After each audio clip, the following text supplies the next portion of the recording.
有少女坐巴士懷疑俾人非禮，拍片者多次大嗌唔好抽水。哇！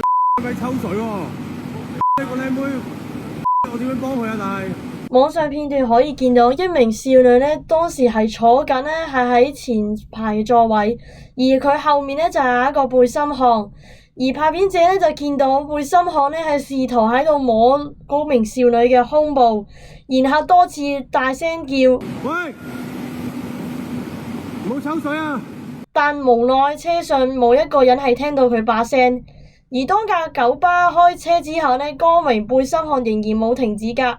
事發呢就係喺6月5號嘅中午時分，一架九巴呢係經過旺角道嘅天橋嘅時候呢，拍片者見到一個坐喺少女背後嘅背心漢非禮該名少女，而該影片喺曝光之後呢，瞬間引起大量網民熱烈嘅討論，而好多網民都鬧佢係咪鹹豬手相關嘅言論。咩新聞台 Lucas 報道。